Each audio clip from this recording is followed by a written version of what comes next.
thank you, audience, thank you, moderator today. I'm Mei-Hsin from Taiwan. I formed my association 20 years ago. I wrote 2 books about pattern monetization published by Cambridge Scholar Publishing. Like many of you, I provide service to AIPBI, Intel, LSI, and adjunct teaching in many universities in China, India, include National Law University, Jaipur, and Delhi. And I also, like many of you, have been visiting scholars in CFC, MPI, TP, Russian Academy of Science. Before I became a full-time professor, I worked for AstraZeneca, Richardson, and Takeda in marketing, regulatory, clinical, and research development department. And I also have been a consultant of Korean government IP fund, intellectual discovery. They helped me to build a skill today to moderate the section. Today, my esteemed colleagues, they will demonstrate the real case study how to develop protected IP measure and conduct due diligence for IPO, building out IP portfolio assessment process, and perform IP evaluation for merger and acquisition. Nevertheless, my esteemed colleagues will also elaborate how to cultivate innovation, strategic partnership, and leverage IP strategy into business plan. So before handing the floor to my esteemed colleagues, allow me to address the importance why we are here today, because just the first week of January, Roche already signed 3 deals, 2B deals, 2 billion deals with MoMA for knowledge base to detect a new drug after the cancer cell growth and survival, and another 1 billion deal with China-based Mei-Hsin Therapeutics, and also another billion with Remix Therapeutics to create the general small molecular therapeutics. Not only Roche have rushed in the merger acquisition, Bristol Myers Squibb also struck a 4.1 billion deal with Base Bio for cancer therapies. AstraZeneca Inc. 1.2 billion for China-based cell therapeutic companies. But not only pharmaceutical company, they are also eager in merger acquisition. Also, Taiwan company AUO, they have acquired Bilateral Control company in Germany for 600 million euro last year. VT Electronics, also from Taiwan, acquired Future Electronic Canada for 3.8 billion US, also last year. For companies who can have the competence, ability to perform merger acquisition, they have very powerful competence, not only business-wise, but also IP as the core. So today I would like to hand over the floor to our speaker. Our next speaker is Dr. Ayan Roy-Chowdhury from Fisher Richardson in USA. Dr. Ayan represents client range from individual inventor and startup organization to multinational organization and Fortune 100 companies. In each matter, Ayan tailors his approach to unique business needs of the client, giving equal attention to each regardless of size. In addition to the patent prosecution, Ayan has significant experience in post-grant work before the patent trial and appeal board, as well as opinion and analysis work for clients looking to build their patent portfolios. Dr. Ayan is conversant in a wide range of technology, including telecommunication, networking, network security, cryptography, blockchain, artificial intelligence, machine learning, autonomous vehicle, mobile device software, semiconductor device and circuits, cloud computing, technology software and system, and medical appliance, among others. As part of his practice, Ayan helps clients obtain essential patents in cellular and video coding technology and manage portfolios in jurisdictions around the world, and received his PhD in electrical and computer engineering from the University of Maryland and his JD from Georgetown University. Prior to his legal career, he worked first as a telecom software engineer in a large multinational and later as the principal engineer at a satellite networking startup, experience that gave him an inside understanding of the needs and concerns of organizations of diverse size in high-tech industry. Dr. Roy-Chowdhury, the floor is yours. Please proceed. Having me here, and thank you for the thank you to the previous speakers. They have pretty much covered everything. I have 26 slides. I won't go through them. No point. I will just briefly touch on some of the issues that I have seen in my practice. But before I do any of that, a quick overview of FISH, in case you haven't heard of our law firm. So we are among the top 100 law firms in the United States in size. But when it comes to IP law, we are by far the largest. Our focus is almost 95% IP. We handle more patent litigation than the number 2 law firm. We got more patents in 2002 than the next competitors, and same goes for post-grant. We do more than anyone else. So going to the importance of building a strong intellectual IP patent portfolio. My talk is mostly based on patents, but this would cover also other kinds of IP like trade secrets and copyrights and trademarks. So the first question that you need to ask yourself as a company is, why do you want to get a patent, right? It's not a one-size-fits-all. When you are a when you are a startup or a small company, your primary focus as a startup would be to gain entry into the market, and most importantly, to attract investors. And in the US, we have seen for seed funding or for Series A, B, or C funding, investors always ask, are you protecting your IP? And to protect your IP, you need to file patents. So that's important for small companies. When you become bigger in size, when you have independent revenue streams and you are not as dependent on, let's say, investors, then your strategy shifts slightly. You want to protect what you are developing. You also want to carve out a bigger space by trying to target what competitors are doing and try to file patent applications that are not necessarily your products, but they also cover your competitors. And that becomes important when, let's say, you are being sued. And so competitors will take a step back and say, okay, they have patents in our field, in our products, so maybe a licensing would make more sense than getting into a dispute in courts. You also go for patents you can license that can be an independent revenue stream apart from your products. Like if you are doing, not all the ideas that you patent eventually become products if you are a bigger company. Like they will file pretty much on everything if you have funds. So ideas that you are not going to be commercializing, you can license those out. So these are very different kinds of reasons for going for patent filings in the US and elsewhere. And I should mention that I would like it if there are questions, and rather than me just keep talking, it would be more interesting if it's an interactive discussion, including from the panel. And so, as I mentioned, like initially when you are coming up with new technologies, the idea itself is very important, right? But the second point should be, okay, we protect the idea before we disclose it. So it's a concept of innovate and protect, otherwise you will perish.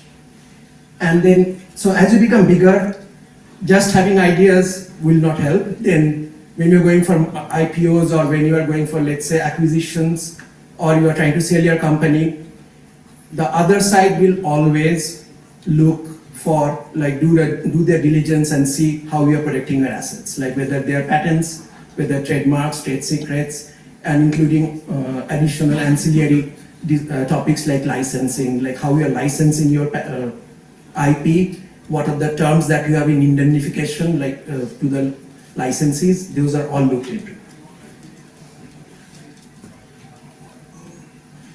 So I went through some of these, like a strong portfolio does provide you defensive ammunition in terms of others will be thinking twice, like I would rather say more established companies rather than to sue you, they would rather get into licensing.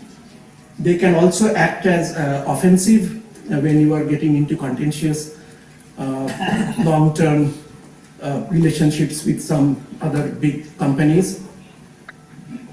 And then they help getting patents kind of motivates in many cases your employees. Like engineers like having patents in their names in many cases, and so it kind of gives an incentive to come up with new ideas. If nothing else, I will leave you with this slide. It is a report from the European Patent Office which came out in October. And the report said that this is directed towards startups, so probably not relevant to very large companies, but certainly startups and smaller firms which are pre-IPO, that if you have IP, you are 10 times more likely to get funding from investors. I have links there for the report. If you want my slides, please email me afterwards. Are these being shared? So you have the slides, but in case you don't have them, email me, and my email is at the very end slide, and I can send this to you. And so I spoke about the importance of having patents, and then the next point is like, okay, so you want to have patents. So now what do we do? How do you go about building your patent portfolio? And that brings in the question like, what are you going to patent? Your products, what your competitors are doing, maybe if you have enough funds, but certainly what you are trying to invent and innovate, and what you are trying to bring into the marketplace, right?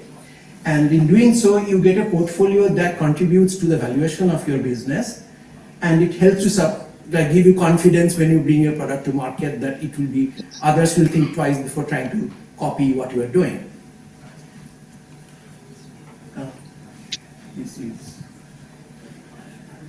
I think I went over most of these slides, so let me go over like when are you going to think about filing for patents. There are some inflection points I've listed here. One is like when you have a prototype developed, the earlier you file, I think Nitin or someone mentioned that the US system is now first to file, right? So you file early. When you have an idea, you file if you have the funds, even if the idea is not fully developed yet.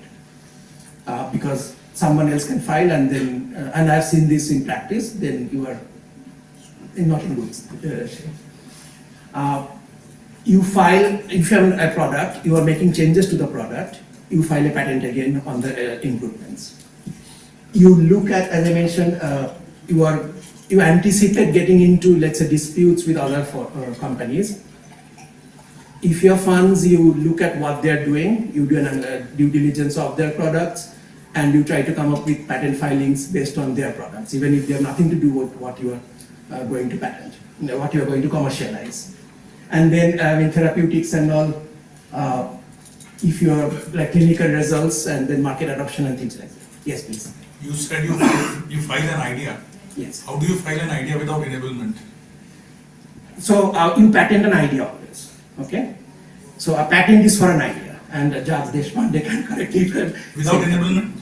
Yes, so you have an idea. So how do you patent? You have a disclosure from an inventors will write down this is what we have done, or this is what we are thinking of doing. They might not be working yet, but the idea is there, right?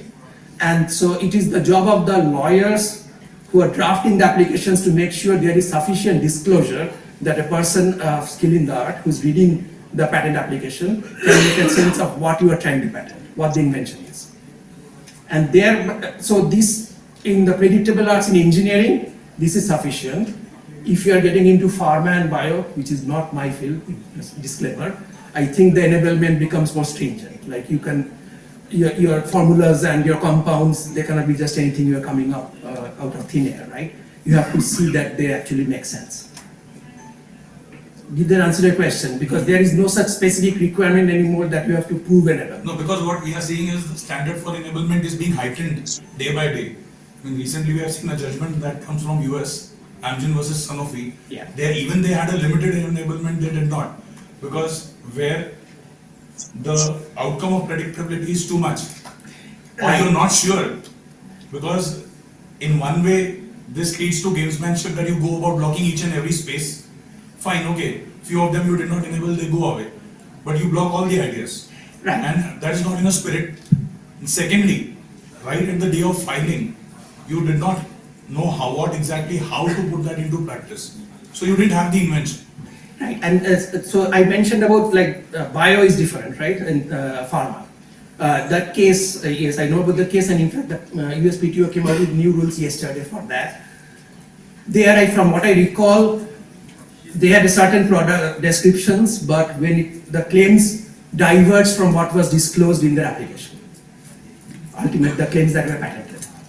I can kind of support answer this question as well from US perspective. Of course, I'm not talking about any other jurisdiction.